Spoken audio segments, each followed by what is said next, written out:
Hello and welcome to That's Football. It's our Christmas Eve Premier League preview. I'm not gonna make you do a live show with me because I'm sure you've all got lots of things to do. So I thought I'd just upload it as a preview and you can watch it at your convenience all during the day.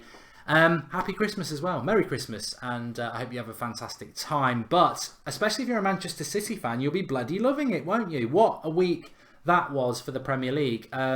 Stretched their lead on everybody except for Spurs, which it was already massive. I mean, I'm looking at the Premier League table now. 55 points for Man City. They are 13 points ahead of Manchester United in second. They are 16 points ahead of Chelsea in third. They are 20 points ahead of Liverpool in fourth. And they are 21 points ahead of Tottenham in fifth and Arsenal in sixth. I would say pretty damn embarrassing for United, Chelsea, Liverpool, Spurs and Arsenal. Despite Manchester City's good run, that is unacceptable from all those clubs, and I think 2018 needs to be much, much better. You cannot say that just because Pep Guardiola's had an open checkbook that he should be that far ahead. He hasn't got Messi, he hasn't got Ronaldo, he hasn't got Neymar. He's got a decent set of players, but nobody should be that far off. And I think they all need to take a long, hard look at themselves, and that's the facts, no matter who you support. But they will all be pretty much battling for top four, I would imagine now. If you take City out of the equation, which I think every club has to now, United 42, Chelsea 3 points behind them, 7 points further back are Liverpool from United, and again 8 points for Tottenham and Arsenal. So even catching United's probably quite difficult for Liverpool, Spurs and Arsenal. Maybe they're battling for that fourth spot, and Chelsea, Man United comfortably in it. We'll have to wait and see. So how can the fixtures this holiday period impact on those positions, and also on the bottom? Let's just have a quick look at that. Bournemouth 16, West Brom 14, Swansea 13, West Ham 17, Crystal Palace 18, Newcastle 18, Stoke 19, Southampton 19. So it's tight at the bottom as well. 6 points separating how many? 7 teams. So interesting at the bottom if it's not at the top. Tottenham, Southampton, home tie for Tottenham, lunchtime on Boxing Day. You'd expect Tottenham to take that one, and I will not change from that. Bournemouth, West Ham is very interesting in relation to the bottom. Bournemouth have been in 3 or 4, but they've had a few Liverpool, United and City all in a row, no points. Not surprising. They need some against West Ham. I'm fully feeling I think Bournemouth will get a result there because they need one, especially after West Ham losing at home to Newcastle. That was a shock. So maybe Moyes is back on track, losing games again. Chelsea, Brighton can only be a home win for Chelsea. That Huddersfield versus Stoke. Hard one to pick. Stoke got a good win at the weekend, and Huddersfield, I'm going to go for a draw in that one. United, Burnley, I think United need to win. Burnley have been good this season, but they got well beaten by Spurs. Maybe the bubbles burst in their top 4 run for Burnley, but United need a win, especially after that Leicester result. They need to win. If they don't, I think trouble starts to brew for Mourinho. I just hope he resists playing Zlatan, but we'll have to wait and see. Watford, Leicester, wow, mid-table teams. Watford been very poor recently. Leicester be very happy with that result, and I think Leicester are well set up away from home. And I've got a funny feeling Watford are a bit in free fall at the moment, and that could be a shock. That could be an away win. So I'm going to go Leicester 2-1. West Brom, Everton.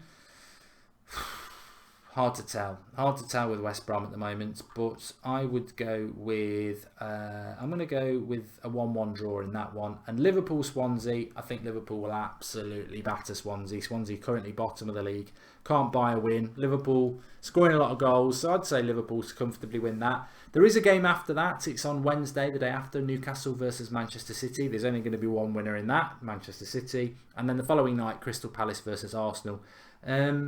You never know in that one. London derby, Crystal Palace need results, but maybe it will suit Arsenal better. I fancy Arsenal to win that. So don't think there's going to be many shocks in the Boxing Day and fixtures closely after that. I think all the top clubs probably will win, the top 5.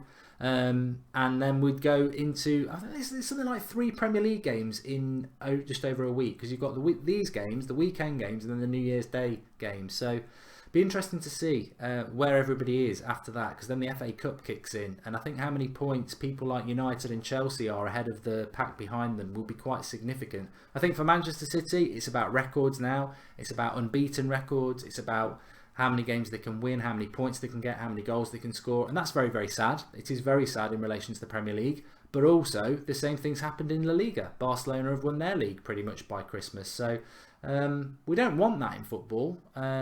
Two different stories. You know, Barcelona have been around for a long time.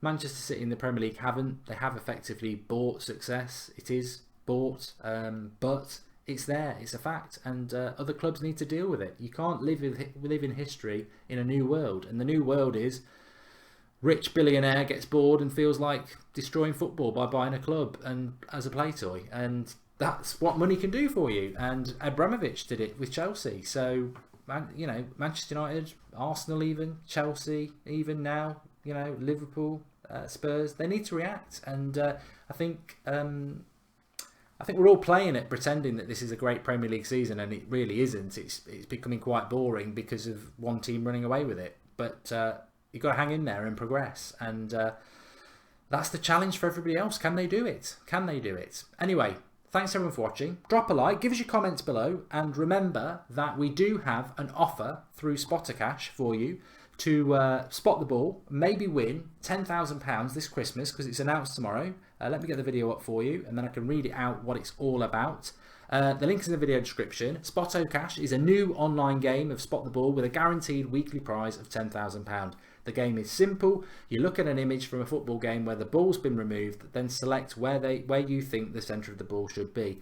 Every Monday, which is tomorrow, Christmas Day, a panel of football experts analyse the image and use their skill and experience to select where they think the centre of the ball should be.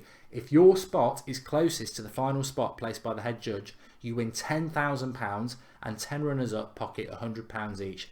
Competition runs from Monday to Sunday, and your first 2 spots are free. So in the link in the video description, you get 2 free spots to play Spot the Ball through Spottocash, and you could win £10,000 tomorrow, or you could be one of the 10 runners-up winning £100. It's free to play. The link's in the video description. Best of luck. You never know. Christmas Day tomorrow could be extra special. Even 100 quid would be nice, but you could be the £10,000 winner. You've got 2 free plays, courtesy of That's Football and Spottocash. Get involved in the link in the video description. I hope you have a fantastic Christmas, and I hope one of you lot win. Be fantastic. Let us know if you do, and have a great Christmas, and we'll be back over the Christmas period talking more general football on That's Football. Drop a like, folks. Subscribe if you're new, and have a fantastic Christmas.